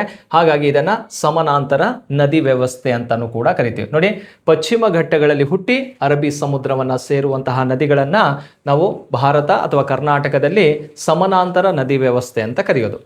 ಈ ನದಿಗಳು ಸಮಾನಾಂತರ ನದಿ ವ್ಯವಸ್ಥೆ ಆಗಿರ್ತಾವೆ. ನೋಡಿ, ಮುಖ್ಯ ನದಿ ಹಾಗೂ ಅದರ ಉಪನದಿಗಳು ಒಂದಕ್ಕೊಂದು ಸಮಾನಾಂತರವಾಗಿ ಹರಿತಾವೆ. ಮುಖ್ಯ ನದಿ ಆಗಿರ್ಬೋದು ಅಥವಾ ಇತರೆ ನದಿ ಆಗಿರ್ಬೋದು, ಒಂದಕ್ಕೊಂದು ಪ್ಯಾರಲಲ್ ಆಗಿ ಹರಿತಾ ಹೋಗುವಂತಹ ಒಂದು ನದಿಗಳಾಗಿರ್ತವೆ. ಮತ್ತು ಇವು ಅಂಥ ದೊಡ್ಡ ನದಿಗಳಾಗಿರಲ್ಲ, ಇವು ಸ್ಮಾಲ್ ರಿವರ್ ಸಿಸ್ಟಮ್ ಆಗಿರ್ತವೆ. ಅಂದರೆ ಚಿಕ್ಕ ನದಿಗಳಾಗಿರ್ತವೆ. ಬೆಟ್ಟದ ಇಳಿಜಾರಿನಿಂದ ಸೀದಾ ಬಂದು ಅರಬ್ಬಿ ಸಮುದ್ರವನ್ನು ಸೇರುವಂತಹ ಒಂದು ನದಿಯಾಗಿರುತ್ತೆ. ಹಾಗಾದರೆ ನಮ್ಮ ರಾಜ್ಯದಲ್ಲಿ ಇಂತಹ ಒಂದು ನದಿಗೆ ಉದಾಹರಣೆ ಅಂತ ಕೇಳಿದಾಗ ನಾವು ಉತ್ತರದಲ್ಲಿ ಸ್ಟಾರ್ಟ್ ಆದರೆ ಅಂದರೆ ಕಾರವಾರದಿಂದ ಅಪ್ ಟು ಮಂಗಳೂರಿನವರೆಗೆ ಹಲವಾರು ನದಿಗಳು ಕಂಡುಬರ್ತಾವೆ. ಅದೇ ರೀತಿ ಭಾರತಕ್ಕೆ ಸಂಬಂಧಪಟ್ಟಂತೆ ಕೂಡ ನಾವು ನೋಡ್ತಾ ಹೋಗ್ಬೋದು. ಈಗ ಕರ್ನಾಟಕಕ್ಕೆ ಉತ್ತಮವಾದಂತಹ ಉದಾಹರಣೆ ಯಾವುದಪ್ಪ ಅಂದರೆ ಕಾಳಿ ನದಿ ಕಂಡುಬರುತ್ತೆ. ನೆಕ್ಸ್ಟು ಬೇಡ್ತಿ ನದಿ ಕಂಡುಬರುತ್ತೆ. ಒಂದೊಂದಾಗಿ ನೋಡೋದಾದರೆ ಕಾಳಿ, ಬೇಡ್ತಿ ನದಿ ಕಂಡುಬರುತ್ತೆ. ಅದರ ಜೊತೆಗೆ ಅಘನಾಶಿನಿ ನದಿ ಕಂಡುಬರುತ್ತೆ. ನೆಕ್ಸ್ಟು ಸೋಂಡಾ ಅಂತ ನದಿ ಕಂಡುಬರುತ್ತೆ. ಸೋಂಡಾ ಕ್ಲಿಯರಾ? ಸೋಂಡಾ ನದಿ ಆದ ನಂತರ ಶರಾವತಿ ನದಿ ಕಂಡುಬರುತ್ತೆ. ರಿವರ್ ಯಾವುದು? ಶರಾವತಿ ನದಿ ಆದ ನಂತರದಲ್ಲಿ ವರಾಹಿ ನದಿ ಕಂಡುಬರುತ್ತೆ. ವರಾಹಿ ಆದ ನಂತರ ಚಕ್ರಾ ನದಿನೂ ಕೂಡ ಕಂಡುಬರುತ್ತೆ. ಚಕ್ರಾ ನದಿ ಆದ ನಂತರದಲ್ಲಿ ನೆಕ್ಸ್ಟು ಸೀತಾ ನದಿ ಅಂತ ಹರಿಯುತ್ತೆ. ಸೀತಾ ಆದ ನಂತರ ಸ್ವರ್ಣ ನದಿ ಅಂತ ಹೇಳಿ ಹರಿಯುತ್ತೆ. ಅದಾದ ನಂತರ ಉದ್ಯಾವರ ನದಿ ಅಂತ ಕರಿತೀವಿ. ಉದ್ಯಾವರ. ನೆಕ್ಸ್ಟ್ ನದಿ ಯಾವುದಪ್ಪ ಅಂದರೆ ನೇತ್ರಾವತಿ ನದಿನೂ ಕೂಡ ಹರಿಯುತ್ತೆ. ಯಾವ ನದಿ? ನೇತ್ರಾವತಿ. ಇವೆಲ್ಲ ನದಿಗಳು ಕರ್ನಾಟಕದಲ್ಲಿ ಯಾವ ಕಡೆ ಹರಿಯುವಂಥ ನದಿಗಳು? ಪಶ್ಚಿಮ ಘಟ್ಟಗಳಲ್ಲಿ ಹುಟ್ಟುತ್ತವೆ, ಅರಬ್ಬಿ ಸಮುದ್ರವನ್ನು ಸೇರ್ತವೆ. ಈ ನದಿಯನ್ನು ನಾವು ಕರ್ನಾಟಕದಲ್ಲಿ ಸಮಾನಾಂತರ ನದಿ ವ್ಯವಸ್ಥೆಗೆ ಉದಾಹರಣೆಯಾಗಿ ತಗೊಳ್ತೀವಿ. ಅದು ಬಿಟ್ಟರೆ ಕೇರಳಕ್ಕೆ ಹೋದಾಗ ಪೆರಿಯಾರ್, ಪಂಬಾ, ಭರತಪುಂಜ ಅಂತ ನದಿಗಳು ಹರಿತವೆ. ಗೋವಾದಲ್ಲಿ ಜುವಾರಿ ನದಿ ಹರಿಯುತ್ತೆ. ಇವೆಲ್ಲ ನದಿ ವ್ಯವಸ್ಥೆಯನ್ನು ಸಮಾನಾಂತರ ನದಿ ವ್ಯವಸ್ಥೆ ಅಂತೇಳಿ ತಿಳ್ಕೋಬೇಕು. ನೇರವಾದಂಥ ಪ್ರಶ್ನೆ ಹೇಗಿರುತ್ತೆ ನೋಡಿ, ಸಮಾನಾಂತರ ನದಿ ವ್ಯವಸ್ಥೆಗೆ ಉದಾಹರಣೆ ಕೊಡಿ ಅಂತ ಕೇಳಿದಾಗ ಇಷ್ಟು ನದಿಗಳಲ್ಲಿ ಯಾವುದಾದ್ರು ನದಿಯನ್ನು ಎಕ್ಸಾಂಪಲ್ ಆಗಿ ತಗೋಬೋದು. ಅಥವಾ ಸಮಾನಾಂತರ ನದಿ ವ್ಯವಸ್ಥೆ ಅನ್ನುವಂಥದ್ದು ಭಾರತ ಅಥವಾ ಕರ್ನಾಟಕದಲ್ಲಿ ಎಲ್ಲಿ ಕಂಡು ಬರುತ್ತಪ್ಪ ಅಂದರೆ ಪಶ್ಚಿಮ ಘಟ್ಟಗಳಲ್ಲಿ ಹುಟ್ಟಿ ಅರಬ್ಬಿ ಸಮುದ್ರವನ್ನು ಸೇರುವಂತಹ ನದಿಗಳನ್ನು ಸಮಾನಾಂತರ ನದಿ ವ್ಯವಸ್ಥೆ ಅಂತಲೇ ಕರೆಯುವಂಥದ್ದು. ಓಕೆ ನೋಡಿ, ಇಷ್ಟು ಕೂಡ ನಮಗೆ ಪ್ಯಾರಲಲ್ ಡ್ರೈನೇಜ್ ಸಿಸ್ಟಮ್ ಬಗ್ಗೆ ಮಾಹಿತಿ ನಾವು ತಿಳ್ಕೊಬೇಕಾಗತ್ತೆ. ಇದಾದ ನಂತರ ಮೂರನೇ ನದಿ ವ್ಯವಸ್ಥೆಯನ್ನು ನೋಡ್ಬೋದು. ಇಲ್ಲಿ ಮ್ಯಾಪಲ್ಲಿ ನೋಡ್ಬಿಡಿ, ಇದು ಸಮಾನಾಂತರ ನದಿ ವ್ಯವಸ್ಥೆ ಆಗುತ್ತೆ. ನೋಡಿ, ಬೆಟ್ಟ ಗುಡ್ಡಗಳಲ್ಲಿ ಹುಟ್ಟಿ ಆ ನದಿಗಳು ಒಂದಕ್ಕೊಂದು ಈ ರೀತಿ ಒಂದಕ್ಕೊಂದು ಪ್ಯಾರಲಲ್ ಆಗಿ ಹರಿತಾ ಇರ್ತವೆ. ಇದನ್ನೇ ಸಮಾನಾಂತರ ನದಿ ವ್ಯವಸ್ಥೆ ಅಂತಲೇ ಕರೆಯುವಂಥದ್ದು. ನೆಕ್ಸ್ಟು ಮತ್ತೊಂದು ನದಿ ಮಾದರಿಗೆ ಹೋಗೋಣ. ಕರ್ನಾಟಕದಲ್ಲಿರುವಂತಹ ನದಿ ಮಾದರಿಯಲ್ಲಿ ಮೂರನೇ ಪ್ರಮುಖವಾದಂತಹ ನದಿ ಮಾದರಿ ಯಾವುದಪ್ಪ ಅಂದರೆ ವೃತ್ತಾಕಾರ ನದಿ ವ್ಯವಸ್ಥೆ ಅಂಥೇಳಿ. ಅದನ್ನು ರೇಡಿಯಲ್ ಪ್ಯಾಟ್ರನ್ ರಿವರ್ ಸಿಸ್ಟಮ್ ಅಂತಲೇ ಕರೆಯೋದು. ಹಾಗಾದರೆ ವೃತ್ತಾಕಾರ ನದಿ ವ್ಯವಸ್ಥೆ ಅಂದರೆ ಏನು ಅಂಥೇಳಿ ನೋಡಿ, ಒಂದೇ ಬೆಟ್ಟದಲ್ಲಿ ಹಲವಾರು ನದಿಗಳು ಹುಟ್ಟುತ್ತವೆ. ಆ ಒಂದೇ ಬೆಟ್ಟದಲ್ಲಿ ಹುಟ್ಟಿ ಬೇರೆ ಬೇರೆ ದಿಕ್ಕಿನಲ್ಲಿ ಹರಿಯುವಂತಹ ನದಿಗಳನ್ನು ಏನಂತ ಕರಿತೀವಿ ನಾವು? ವೃತ್ತಾಕಾರ ನದಿ ವ್ಯವಸ್ಥೆ ಅಂತಲೇ ಕರಿತೀವಿ. ಈ ಮ್ಯಾಪನ್ನು ನೋಡಿದರೆ ನಿಮಗೆ ಕ್ಲಿಯರ್ ಆಗುತ್ತೆ. ಸೊ ಇದೊಂದು ಹಿಲ್ಸ್, ಒಂದು ಬೆಟ್ಟ. ಆ ಬೆಟ್ಟದಲ್ಲಿ ಹುಟ್ಟಿ ಒಂದು ನದಿ ಈ ಕಡೆ ದಿಕ್ಕಿಗೆ ಹರಿಬೋದು, ಮತ್ತೊಂದು ನದಿ ಈ ದಿಕ್ಕಿಗೆ ಹರಿತಾ ಇದೆ, ಮತ್ತೊಂದು ನದಿ ಈ ದಿಕ್ಕಿಗೆ ಹರಿತಾವೆ. ಈ ರೀತಿ ನದಿಗಳು ಬೇರೆ ಬೇರೆ ದಿಕ್ಕಿನಲ್ಲಿ ಹರ್ಕೊಳ್ತಾ ಹೋಗ್ತಾ ಇದ್ದಾವೆ. ಹಿಲ್ಸ್ ಆರ್ ಮೌಂಟೇನ್ ಒಂದೇ ಆಗಿರುತ್ತೆ, ಬಟ್ ರಿವರ್ ಫ್ಲೋಯಿಂಗ್ ಡೈರೆಕ್ಷನ್ ಏನಾಗಿರ್ತಾವಪ್ಪ ಅಂದರೆ ಡಿಫ್ರೆಂಟ್ ಡೈರೆಕ್ಷನಲ್ಲಿ ನದಿಗಳು ಹರ್ಕೊಂಡು ಹೋಗ್ತಾ ಇರ್ತವೆ. ಇಂತಹ ನದಿ ಮಾದರಿಯನ್ನು ಏನಂತ ಕರಿತೀವಿ ನಾವು? ರೇಡಿಯಲ್ ಪ್ಯಾಟ್ರನ್ ರಿವರ್ ಸಿಸ್ಟಮ್ ಅಥವಾ ಇದನ್ನು ವೃತ್ತಾಕಾರ ನದಿ ವ್ಯವಸ್ಥೆ ಅಂಥೇಳಿ. ಹಾಗಾದರೆ ಈ ವೃತ್ತಾಕಾರ ನದಿ ವ್ಯವಸ್ಥೆಗೆ ಕರ್ನಾಟಕದಲ್ಲಿ ದಿ ಬೆಸ್ಟ್ ಎಕ್ಸಾಂಪಲ್ ನದಿ ಯಾವುದು ಅಂಥೇಳಿ ಗೊತ್ತಿರಬೇಕಾಗತ್ತೆ. ಫಸ್ಟ್ ಕಾನ್ಸೆಪ್ಟ್ ಕ್ಲಿಯರ್ ಮಾಡ್ಕೊಳ್ಳಿ. ಒಂದೇ ಬೆಟ್ಟದಲ್ಲಿ ಹುಟ್ಟಿ ನೋಡಿ, ಒಂದೇ ಬೆಟ್ಟದಲ್ಲಿ ಹುಟ್ಟಿ ಹಲವು ದಿಕ್ಕುಗಳಲ್ಲಿ ಹರಿಯುವ ನದಿ ವ್ಯವಸ್ಥೆಯನ್ನು ವೃತ್ತಾಕಾರ ನದಿ ವ್ಯವಸ್ಥೆ ಅಂತ ಕರೆಯುವಂಥದ್ದು. ಹಾಗಾದರೆ ಈ ನದಿ ವ್ಯವಸ್ಥೆ ಕರ್ನಾಟಕದಲ್ಲಿ ದಿ ಬೆಸ್ಟ್ ಎಕ್ಸಾಂಪಲ್ ಅಂತ ಕೇಳಿದಾಗ ನಂದಿ ಬೆಟ್ಟದಲ್ಲಿ ಹುಟ್ಟುವಂತಹ ನದಿಗಳು, ಇದನ್ನೇ ನಂದಿ ಹಿಲ್ಸ್ ಅಂತ ತಗೊಳ್ಳೋಣ. ಈಗ ನಂದಿ ಬೆಟ್ಟ ಇದೆ, ಚಿಕ್ಕಬಳ್ಳಾಪುರ ಜಿಲ್ಲೆಯಲ್ಲಿ ಕಂಡುಬರುವಂಥದ್ದು ನಂದಿ ಬೆಟ್ಟ. ಆ ನಂದಿ ಬೆಟ್ಟದ ಸಾಲಿನಲ್ಲಿ, ಇದು ನಂದಿ ಬೆಟ್ಟ ಅಂತ ತಗೊಂಡ್ರೆ, ಆ ನಂದಿ ಬೆಟ್ಟದ ಸಾಲಿನಲ್ಲಿ ಹಲವಾರು ನದಿಗಳು ಹುಟ್ಟುತ್ತವೆ. ಆ ನದಿಗಳು ಹುಟ್ಟಿ ಬೇರೆ ಬೇರೆ ದಿಕ್ಕಿನಲ್ಲಿ ಹರ್ಕೊಳ್ತಾ ಹೋಗ್ತಾವೆ. ನಂದಿ ಹಿಲ್ಸಲ್ಲಿ ಹುಟ್ಟಿ ಹೀಗೆ ಉತ್ತರದ ಕಡೆ ಹರ್ಕೊಂಡು ಹೋಗುತ್ತೆ. ಇದನ್ನು ಉತ್ತರ ಪೆನ್ನಾರ್ ನದಿ ಅಂತ ಕರಿತೀವಿ ಅಥವಾ ಉತ್ತರ ಪಿನಾಕಿನಿ ನದಿ ಅಂತಲೂ ಕೂಡ ಕರಿತೀವಿ. ಯಾವ ಡೈರೆಕ್ಷನ್ಗೆ ಹೋಗುತ್ತೆ? ಉತ್ತರ ದಿಕ್ಕಿಗೆ ಹೋಗುತ್ತೆ. ಚಿಕ್ಕಬಳ್ಳಾಪುರ, ತುಮಕೂರು, ಅದಾದ ನಂತರ ಆಂಧ್ರ ಪ್ರದೇಶದ ಮೂಲಕ ಹೋಗಿ ಬಂಗಾಳ ಕೊಲ್ಲಿಯನ್ನು ಸೇರುವಂಥ ನದಿ ಯಾವುದಪ್ಪ ಅಂದರೆ ಉತ್ತರ ಪೆನ್ನಾರ್ ನದಿ ಆಗಿರುತ್ತೆ. ನೆಕ್ಸ್ಟ್ ನೋಡಿ, ಎರಡನೇದು ದಕ್ಷಿಣ ಪೆನ್ನಾರ್ ನದಿ ಆಗಿರುತ್ತೆ. ದಕ್ಷಿಣ ಪೆನ್ನಾರ್ ಅಂದರೆ ಈ ರೀತಿ ಸೌತ್ ಕಡೆ ಹರ್ಕೊಂಡು ಹೋಗುವಂತಹ ಒಂದು ನದಿ ಆಗಿರುತ್ತೆ. ಹಾಗಾಗಿ ಇದನ್ನು ಸೌತ್ ಪೆನ್ನಾರ್ ಅಥವಾ ಇದನ್ನು ಸೌತ್ ಪಿನಾಕಿನಿ, ದಕ್ಷಿಣ ಪಿನಾಕಿನಿ ನದಿ ಅಂತಲೂ ಕೂಡ ಕರೀತಾರೆ. ಮತ್ತೊಂದು ನದಿ ಹರಿಯುತ್ತೆ, ಪಾಲಾರ್ ನದಿ ಅಂತ ಹೇಳಿ ಹರಿಯುತ್ತೆ. ನೋಡಿ, ಪಾಲಾರ್ ನದಿ ಈ ಕಡೆ ಕೋಲಾರ ಭಾಗದಿಂದ ಹರ್ಕೊಂಡು ಹೋಗುವಂತಹ ಒಂದು ನದಿ ಆಗಿರುತ್ತೆ. ಇದರ ಡೈರೆಕ್ಷನ್ ಈ ರೀತಿ ಕಂಡುಬರುತ್ತೆ. ಪಾಲಾರ್ ನದಿ ತಮಿಳುನಾಡಿನಲ್ಲಿ ಹೋಗಿ ಬಂಗಾಳ ಕೊಲ್ಲಿಯನ್ನು ಸೇರುವಂತಹ ನದಿ ಆಗಿರುತ್ತೆ. ಅದಾದ ನಂತರ ಅರ್ಕಾವತಿ ನದಿನೂ ಕೂಡ ಇದೇ ನಂದಿ ಹಿಲ್ಸ್ ಭಾಗದಲ್ಲೇ ಹುಟ್ಟುವಂಥದ್ದು. ನಂದಿ ಬೆಟ್ಟದಲ್ಲಿ ಹುಟ್ಟಿ ಬೆಂಗಳೂರು ಮೂಲಕ ಹರ್ಕೊಂಡು ಹೋಗಿ ಕಾವೇರಿ ನದಿಯನ್ನು ಸೇರುವಂತಹ ಒಂದು ನದಿ ಆಗಿರುತ್ತೆ. ಮೇಕೆದಾಟು ಎಂಬಲ್ಲಿ ಹೋಗಿ ಇದು ಸೇರತ್ತೆ. ಕ್ಲಿಯರ? ರಾಮನಗರದಲ್ಲಿ. ಯಾವ ನದಿ? ಅರ್ಕಾವತಿ. ಅರ್ಕಾವತಿ ನದಿ ಯಾವ ನದಿ ಉಪನದಿ ಅಂದರೆ ಕಾವೇರಿ ನದಿಯ ಪ್ರಮುಖ ಉಪನದಿಯಾಗಿರುತ್ತೆ. ಈ 4 ನದಿಗಳನ್ನು ಯಾವ ಮಾದರಿ ನದಿ ವ್ಯವಸ್ಥೆ ಅಂತ ಕರಿತೀವಿ? ವೃಕ್ಷಾಕಾರ ನದಿ ವ್ಯವಸ್ಥೆಗೆ ಉದಾಹರಣೆಯಾಗಿರುತ್ತೆ. ಉತ್ತರ ಪೆನ್ನಾರ್, ದಕ್ಷಿಣ ಪೆನ್ನಾರ್, ಪಾಲಾರ್ ಮತ್ತು ಅರ್ಕಾವತಿ ನದಿಗಳು. ಈ 4 ನದಿಗಳ ಉಗಮ ಸ್ಥಳ ಯಾವುದು ಅಂತ ಕೇಳಿದರೆ ನಂದಿ ಹಿಲ್ಸಲ್ಲಿ ಉಗಮವಾಗತ್ತೆ.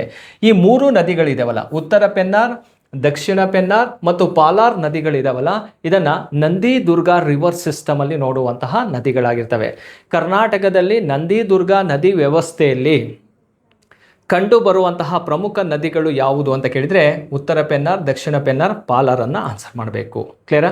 ಸೊ ಇಷ್ಟು ಕೂಡ ನಮಗೆ ಕಾನ್ಸೆಪ್ಟ್ ಗೊತ್ತಿಲ್ಲ. ನೋಡಿ, ವೃಕ್ಷಾಕಾರ ನದಿ ವ್ಯವಸ್ಥೆಗೆ ಉದಾಹರಣೆ ಯಾವುದು ಅಂತ ಕೇಳಿದರೆ ನಂದಿ ದುರ್ಗಾ ರಿವರ್ ಸಿಸ್ಟಮ್ ಅಂತ ಏನಾದ್ರು ಇತ್ತ ಆಪ್ಷನಲ್ ಅಂದರೆ ಅದು ಕೂಡ ಸರಿಯಾದಂಥ ಉತ್ತರ. ಸಿಂಗಲ್ ಆಗಿ ನದಿ ಕೊಡಲ್ಲ, ನಂದಿ ದುರ್ಗಾ ನದಿ ವ್ಯವಸ್ಥೆ ಅಂತ ಕೊಟ್ಟಿರ್ತಾರೆ, ಅದು ಕೂಡ ರೈಟ್ ಆನ್ಸರ್ ಆಗಿರುತ್ತೆ. ಈ ರೀತಿ ಕರ್ನಾಟಕದಲ್ಲಿ 3 ನದಿ ಮಾದರಿಗಳನ್ನು ನಾವು ನೋಡ್ತೀವಿ. ಫಸ್ಟ್ ಯಾವುದು? ವೃಕ್ಷಾಕಾರ ನದಿ ವ್ಯವಸ್ಥೆ, ಸಮಾನಾಂತರ ನದಿ ವ್ಯವಸ್ಥೆ, ಮತ್ತೊಂದು ವೃತ್ತಾಕಾರ ನದಿ ವ್ಯವಸ್ಥೆ ಅಂತ ಕರಿತೀವಿ. ಈ 3 ನದಿ ವ್ಯವಸ್ಥೆಗಳನ್ನು ಕರ್ನಾಟಕದಲ್ಲಿ ನಾವು ನೋಡ್ತಾ ಹೋಗ್ಬೋದು. ಹಾಗಾದರೆ ಇದಕ್ಕೆ ಭಾರತಕ್ಕೆ ಉದಾಹರಣೆಯಾಗಿ ತಗೊಂಡಾಗ ಅಮರಕಂಟಕ ಅಂತ ಕೇಳಿದರೆ, ಈ ಅಮರಕಂಟಕ ಇದೆಯಲ್ಲ, ಅಮರಕಂಟಕ ಎನ್ನುವಂಥದ್ದು ಎಲ್ಲಿ ಕಂಡು ಬರುತ್ತಪ್ಪ ಅಂದರೆ ಮಧ್ಯಪ್ರದೇಶದಲ್ಲಿ ಕಂಡುಬರೋದು. ಅಮರಕಂಟಕ ಭಾಗದಲ್ಲಿ ಉಗಮವಾಗುತ್ತೆ. ಒಂದು ನದಿ ಉಗಮವಾಗುತ್ತೆ, ನರ್ಮದಾ ಅಂಥೇಳಿ, ನರ್ಮದಾ ನದಿ. ಓಕೆ, ಮತ್ತೊಂದು ನದಿ ಹರಿಯತ್ತೆ ಸೋನ್ ನದಿ ಅಂಥೇಳಿ, ಸೋನ್ ನದಿ ಹರಿಯತ್ತೆ. ಓಕೆ, ಈ ನರ್ಮದಾ ಮತ್ತು ಸೋನ್ ನದಿಗಳು ಯಾವುದಕ್ಕೆ ಉದಾಹರಣೆ ಅಂತ ಕೇಳಿದಾಗ ಭಾರತದಲ್ಲಿ ವೃತ್ತಾಕಾರ ನದಿ ವ್ಯವಸ್ಥೆಗೆ ಉದಾಹರಣೆ ಆಗೋದನ್ನು ನೋಡ್ತೀವಿ. ಇದು ಅಮರಕಂಟಕ ಪ್ರಸ್ಥಭೂಮಿಯ ಭಾಗದಲ್ಲಿ ಅಥವಾ ಬೆಟ್ಟದಲ್ಲಿ ಹುಟ್ಟಿ ಬೇರೆ ಬೇರೆ ದಿಕ್ಕಿಗೆ ಹರಿಯುವಂತಹ ಒಂದು ನದಿ ವ್ಯವಸ್ಥೆಯಾಗಿ ನಾವು ನೋಡ್ತಾ ಹೋಗ್ತೀವಿ. ನೋಡಿ, ಈ ರೀತಿ ನದಿಯ ಮಾದರಿಗಳನ್ನು ನಾವು ಕರ್ನಾಟಕಕ್ಕೆ ಸಂಬಂಧಪಟ್ಟಂತೆ ಮತ್ತು ಭಾರತಕ್ಕೆ ಯಾವ ನದಿಗಳು ಅಂಥೇಳಿ ಉದಾಹರಣೆ ಮೂಲಕ ನಾವು ಇಲ್ಲಿ ತಿಳ್ಕೊಂಡಂಗೆ ಆಯಿತು. ಇಷ್ಟು ನದಿ ಮಾದರಿಯ ಬಗ್ಗೆ ತಿಳ್ಕೊಂಡಿರ್ರಿ. ಇದಾದ ನಂತರ ಸ್ನೇಹಿತರೆ ನೋಡಿ, ಈ ಕರ್ನಾಟಕ ಭೂಗೋಳ ಅಂಥೇಳಿ ಒಂದು ಬುಕ್ ಇದೆ. ಈ ಕರ್ನಾಟಕ ಭೂಗೋಳ ನಿಮಗೆ ಆಲ್ಮೋಸ್ಟ್ ಎಲ್ಲ ಕಾಂಪಿಟೇಟಿವ್ ಎಕ್ಸಾಮಿಗೂ ಕೂಡ ಟೀಚರ್ ರಿಕ್ರೂಟ್ಮೆಂಟಿಂದ ಹಿಡಿದು ನೀವು HSTR, GPSTR, PSTR ಅಥವಾ ಪೊಲೀಸ್ ಕಾನ್ಸ್ಟೇಬಲ್ ಆಗಿರ್ಬೋದು, KS, ಇತರ ಯಾವುದೇ ಕಾಂಪಿಟೇಟಿವ್ ಎಕ್ಸಾಮಿಗೆ ಯೂಸ್ಫುಲ್ ಆಗುವಂಥದ್ದು ಕರ್ನಾಟಕ ಭೂಗೋಳಕ್ಕೆ ಸಂಬಂಧಪಟ್ಟಂತಹ ಸಂಪೂರ್ಣವಾದಂತಹ ಮಾಹಿತಿ ಈ ಬುಕ್ಕಲ್ಲಿ ನಿಮಗೆ ಸಿಗತ್ತೆ.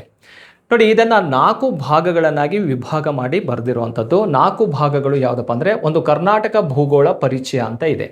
ಕರ್ನಾಟಕ ಭೂಗೋಳ ಪರಿಚಯ ಅಂದರೆ ಇಲ್ಲಿ 20 ಅಧ್ಯಾಯಗಳು ಕಂಡುಬರ್ತವೆ. ಕರ್ನಾಟಕದ ಪರಿಚಯ, ಪ್ರಾಕೃತಿಕ ಲಕ್ಷಣ, ವಾಯುಗುಣ, ಮಣ್ಣು, ಸ್ವಾಭಾವಿಕ ಸಸ್ಯವರ್ಗ, ಅರಣ್ಯ ಸಂಪತ್ತು, ರಾಷ್ಟ್ರೀಯ ಉದ್ಯಾನವನ, ರಾಮ್ಸಾರ್ ಸೈಟ್ಗಳು, ಕೈಗಾರಿಕೆ, ಖನಿಜ ಸಂಪನ್ಮೂಲ, ಹಾಗೆ ಜನಸಂಖ್ಯೆ, ಬುಡಕಟ್ಟು ಜನಾಂಗಗಳು, ಇವೆಲ್ಲ ಮಾಹಿತಿ, ಟ್ರಾನ್ಸ್ಪೋರ್ಟ್ ಸಿಸ್ಟಮು ಕೂಡ ಇದರಲ್ಲಿ ಸಿಗುತ್ತೆ. ಒಟ್ಟು 20 ಅಧ್ಯಾಯಗಳನ್ನು ಒಳಗೊಂಡಿರುವಂಥದ್ದು. ರೀಸೆಂಟ್ ಅಪ್ಡೇಟ್ ಆಗಿರುವಂಥ ಎಲ್ಲ ಮಾಹಿತಿಗಳು ನಿಮಗೆ ಇದರಲ್ಲಿ ಸಿಗುತ್ತೆ. ಅದರ ಜೊತೆಗೆ ಕರ್ನಾಟಕದ ಜಿಲ್ಲೆಗಳ ಮಾಹಿತಿ, ಕರ್ನಾಟಕದಲ್ಲಿರುವಂತಹ 31 ಜಿಲ್ಲೆಗಳ ಮಾಹಿತಿನೂ ಕೂಡ ಇದರಲ್ಲಿ ಸಿಗುತ್ತೆ. ಯಾವ್ಯಾವ ಜಿಲ್ಲೆಯಲ್ಲಿ ಎಕ್ಸಾಮ್ ಪಾಯಿಂಟ್ ಆಫ್ ವ್ಯೂ ಏನು ಇಂಪಾರ್ಟೆಂಟ್ ಕಾನ್ಸೆಪ್ಟ್ ಇರುತ್ತೋ ಅಷ್ಟು ಕಾನ್ಸೆಪ್ಟನ್ನು ಈ ಒಂದೇ ಬುಕ್ಕಲ್ಲಿ ನಿಮಗೆ ಸಿಗುತ್ತೆ. ಅದರ ಜೊತೆಗೆ ಕರ್ನಾಟಕದ ಐತಿಹಾಸಿಕ ಸ್ಥಳಗಳು, ಕರ್ನಾಟಕದ ಒಂದು ಹಿಸ್ಟಾರಿಕಲ್ ಪ್ಲೇಸ್ ಇದಾವಲ್ಲ, ಆ ಹಿಸ್ಟಾರಿಕಲ್ ಪ್ಲೇಸ್ ಬಗ್ಗೆನೂ ಕೂಡ ಇದರಲ್ಲಿ ಮಾಹಿತಿ ಇದೆ. ಮತ್ತು ಇದುವರೆಗೂ ಸ್ಪರ್ಧಾತ್ಮಕ ಪರೀಕ್ಷೆಗಳಲ್ಲಿ ಎಲ್ಲ ಕಾಂಪಿಟೇಟಿವ್ ಎಕ್ಸಾಮ್ಸಲ್ಲಿ ಈ ಕರ್ನಾಟಕ ಜಿಯೋಗ್ರಫಿಯ ಮೇಲೆ ಕೇಳಿರುವಂತಹ ಪ್ರಶ್ನೆಗಳು, ಅದಕ್ಕೆ ಸಂಬಂಧಪಟ್ಟಂತಹ ಕೀ ಉತ್ತರ ಅಷ್ಟೂ ಕೂಡ ಮಾಹಿತಿಯನ್ನು ಒಳಗೊಂಡಂತಹ ಒಂದೇ ಬುಕ್ಕಲ್ಲಿ ಇಷ್ಟು ಮಾಹಿತಿ ನಿಮಗೆ ಸಿಗುತ್ತೆ. ಅದೇ ಕರ್ನಾಟಕ ಭೂಗೋಳ ಅಂಥೇಳಿ. ಸೊ ಈ ಬುಕ್ಕನ್ನು ಬರೆದಿರೋದು ನಾನೇ ಬರೆದಿರೋದ್ರಿಂದ ನನ್ನ 15-16 ವರ್ಷದ ಏನು ಎಕ್ಸ್ಪೀರಿಯನ್ಸ್ ಇದೆಯಲ್ಲ ಅದರ ಆಧಾರದ ಮೇಲೆ ಬರೆದಿರುವಂಥ ಬುಕ್ಸ್ ಆಗುತ್ತೆ. ನಿಮಗೆ ಕಾಂಪಿಟೇಟಿವ್ ಎಕ್ಸಾಮಿಗೆ ಯೂಸ್ಫುಲ್ ಆಗುತ್ತೆ. ಈ ಬುಕ್ಸ್ ಬಗ್ಗೆ ನಿಮಗೆ ಹೆಚ್ಚಿನ ಮಾಹಿತಿ ಅಥವಾ ನಿಮಗೆ ಬುಕ್ ಏನಾದ್ರು ಬೇಕಂದರೆ ಇಲ್ಲಿರುವಂತಹ 900085156660 ನಂಬರಿಗೆ ಕಾಲ್ ಮಾಡಿ ನಿಮ್ಮ ಮನೆ ಬಾಗಿಲಿಗೆ ಪೋಸ್ಟಲ್ ಮೂಲಕ ಈ ಬುಕ್ಸನ್ನು ಕಳಿಸುವಂತಹ ಒಂದು ವ್ಯವಸ್ಥೆಯನ್ನು ಮಾಡ್ತೀನಿ. ಓಕೆ ಸ್ನೇಹಿತರೆ, ಈಗ ಕರ್ನಾಟಕದ ಮಾದರಿ, ಅಷ್ಟು ಮಾದರಿಯ ಬಗ್ಗೆ ಇದರಲ್ಲಿ ಮಾಹಿತಿ ಇರುತ್ತೆ. ಕರ್ನಾಟಕ ನದಿ ವ್ಯವಸ್ಥೆ ಎಲ್ಲ ಚಾಪ್ಟರ್ಸ್ಗಳನ್ನು ಒಳಗೊಂಡಂತೆ ಈ ಬುಕ್ಸಲ್ಲಿ ನಿಮಗೆ ಕಂಪ್ಲೀಟ್ ಕಾನ್ಸೆಪ್ಟನ್ನು ಬರೆದಿರೋದನ್ನು ನೋಡ್ಬೋದು. ಓಕೆ ಸ್ನೇಹಿತರೆ, ಹಾಗಾದರೆ ನೆಕ್ಸ್ಟ್ ಇದಕ್ಕೆ ಸಂಬಂಧಪಟ್ಟಂತೆ ಇನ್ನೊಂದು ಇಂಪಾರ್ಟೆಂಟ್ ವರ್ಡನ್ನು ಜಿಯೋಗ್ರಫಿಕಲಿ ನಾವು ಯೂಸ್ ಮಾಡ್ತೀವಿ. ಅದು ಯಾವುದು ಅಂತ ಕೇಳಿದರೆ ಅಬ್ಸ್ಯುಕೆಂಟ್ ಅಂತ ಹೇಳಿ. ಹಾಗಾದರೆ ಅಬ್ಸ್ಯುಕೆಂಟ್ ಅಂದರೆ ಏನು ಅಂತ ಹೇಳಿ ಗೊತ್ತಿರಲಿ. ಅಬ್ಸ್ಯುಕೆಂಟ್ ಅಂತ ಅಂದರೆ ನೋಡಿ, ಮುಖ್ಯ ನದಿಗೆ ವಿರುದ್ಧ ದಿಕ್ಕಿನಿಂದ ಬಂದು ಸೇರುವ ಉಪನದಿಯನ್ನು ಅಬ್ಸ್ಯುಕೆಂಟ್ ಅಂತ ಕರಿತೀವಿ. ಈಗ ಮುಖ್ಯ ನದಿ ಇಲ್ಲೊಂದು ನೋಡಿ ಮಾರ್ಕ್ ಮಾಡೋಣ. ಇದು ಗೋದಾವರಿ ನದಿ ಹರ್ಕೊಂಡು ಹೋಗ್ತಾ ಇದೆ. ಯಾವ ನದಿ ಇದು? ಗೋದಾವರಿ. ಆ ಗೋದಾವರಿ ನದಿಗೆ ಇದೇ ಭಾಗದಿಂದ ಮತ್ತೊಂದು ನದಿ ಹೋಗಿ ಸೇರುತ್ತೆ. ಇದನ್ನು ಮಾಂಜ್ರಾ ನದಿ ಅಂತ ಕರಿತೀವಿ. ಯಾವ ನದಿ ಇದು? ಮಾಂಜ್ರಾ. ಮಹಾರಾಷ್ಟ್ರದಲ್ಲಿ ಹುಟ್ಟುತ್ತೆ. ಕರ್ನಾಟಕದ ಬೀದರ್ ಜಿಲ್ಲೆ ಮೂಲಕ ತೆಲಂಗಾಣದಲ್ಲಿ ಹೋಗಿ ಸೇರುವಂತಹ ಒಂದು ನದಿ ಯಾವುದಪ್ಪ ಅಂದರೆ ಮಾಂಜ್ರಾ ನದಿ ಆಗಿರುತ್ತೆ. ಆ ಮಾಂಜ್ರಾ ನದಿ ಈ ದಿಕ್ಕಿನಲ್ಲಿ ಹರಿತಾ ಇದೆಯಲ್ಲ ನೋಡಿ, ಈ ಭಾಗ ತೆಲಂಗಾಣದಿಂದ ಹರ್ಕೊಂಬಂದು ಕರ್ನಾಟಕದಲ್ಲಿ ಒಂದು ನದಿ ಆ ಮಾಂಜ್ರಾ ನದಿಗೆ ಸೇರುತ್ತೆ. ಆ ನದಿ ಹೆಸರು ಯಾವುದಪ್ಪ ಅಂದರೆ ಕಾರಂಜಾ ನದಿ ಅಂಥೇಳಿ. ರಿವರ್ ಯಾವುದು? ಕಾರಂಜಾ ಅಂಥೇಳಿ. ನೋಡಿ, ಈ ಕಾರಂಜಾ ನದಿ ಅನ್ನುವಂಥದ್ದು ಯಾವ ನದಿಯ ಉಪನದಿ ಅಂದರೆ ಮಾಂಜ್ರಾ ನದಿ. ಮಾಂಜ್ರಾ ನದಿ ಯಾವ ಉಪನದಿ ಅಂತ ಕೇಳಿದರೆ ಗೋದಾವರಿ ನದಿಯ ಉಪನದಿ ಆಗಿರುತ್ತೆ. ಈ ರೀತಿ ಮಾಂಜ್ರಾ ನದಿಗೆ ಅಪೋಸಿಟ್ ಡೈರೆಕ್ಷನಿಂದ, ವಿರುದ್ಧ ದಿಕ್ಕಿನಿಂದ ಬಂದು ಸೇರ್ತಾ ಇದೆಯಲ್ಲ, ಈ ರೀತಿ ನದಿ ಮಾದರಿಯನ್ನು ಏನಂತ ಕರಿತೀವಪ್ಪ ಅಂತ ಕೇಳಿದರೆ ಅಬ್ಸ್ಯುಕೆಂಟ್ ಅಂತಲೇ ಕರೆಯೋದು. ಹಾಗಾದರೆ ಅಬ್ಸ್ಯುಕೆಂಟ್ ನದಿ ವ್ಯವಸ್ಥೆ ಅಂದರೆ ಏನು ಅಂತ ಕೇಳಿದರೆ, ಮುಖ್ಯ ನದಿಗೆ ವಿರುದ್ಧ ದಿಕ್ಕಿನಿಂದ ಬಂದು ಯಾವುದೇ ಒಂದು ನದಿ ಸೇರಿದರೆ ಅದನ್ನು ಅಬ್ಸ್ಯುಕೆಂಟ್ ಅಂತ ಕರಿತೀವಿ. ಅಬ್ಸ್ಯುಕೆಂಟ್ ನದಿಗೆ ಕರ್ನಾಟಕದಲ್ಲಿ ಉತ್ತಮ ಉದಾಹರಣೆ ಯಾವುದಪ್ಪ ಅಂತ ಕೇಳಿದರೆ ಮಾಂಜ್ರಾ ಮತ್ತು ಕಾರಂಜಾ ನದಿ. ಮಾಂಜ್ರಾ ನದಿಗೆ ಕಾರಂಜಾ ನದಿ ಬಂದು ವಿರುದ್ಧ ದಿಕ್ಕಿನಿಂದ ಸೇರುತ್ತೆ. ಇದನ್ನೇ ಕರ್ನಾಟಕದ ಅಬ್ಸ್ಯುಕೆಂಟ್ ಅಂತಲೇ ಕರಿತೀವಿ. ನೋಡಿ, ಇದು ಅಬ್ಸ್ಯುಕೆಂಟ್ ಎನ್ನುವಂತಹ ಒಂದು ವರ್ಡ್ ಬಗ್ಗೆ ನಿಮಗೆ ಗೊತ್ತಿರಲಿ. ಇಷ್ಟು ಮಾಹಿತಿಯನ್ನು ಇವತ್ತು ನೀವು ತಿಳ್ಕೊಳ್ಳಿ. ನೋಡಿ, ಕರ್ನಾಟಕದ ನದಿ ಮಾದರಿ ಅನ್ನೋದು ಗೊತ್ತಾಯಿತು. 3 ರೀತಿ ನದಿ ಮಾದರಿಗಳು ಏನೇನು ಇಂಪಾರ್ಟೆಂಟು, ಯಾವ ರೀತಿ ಕ್ವಶನ್ಸ್ ಬರ್ಬೋದು ಅನ್ನೋದು ಕೂಡ ನಿಮಗೆ ಕ್ಲಿಯರ್ ಆಗಿದೆ. ಓಕೆ ಸ್ನೇಹಿತರೆ, ಈ ವಿಡಿಯೋ ಇಷ್ಟ ಆದರೆ ಲೈಕ್ ಮಾಡಿ, ಕಾಮೆಂಟ್ ಮಾಡಿ, ನಿಮ್ಮ ಫ್ರೆಂಡ್ಸ್ಗಳಿಗೂ ಕೂಡ ಶೇರ್ ಮಾಡಿರಿ ಅಂತ ಹೇಳ್ತಾ ಇವತ್ತಿನ ಕಾನ್ಸೆಪ್ಟನ್ನು ಮುಗಿಸ್ತೀನಿ. Thank you.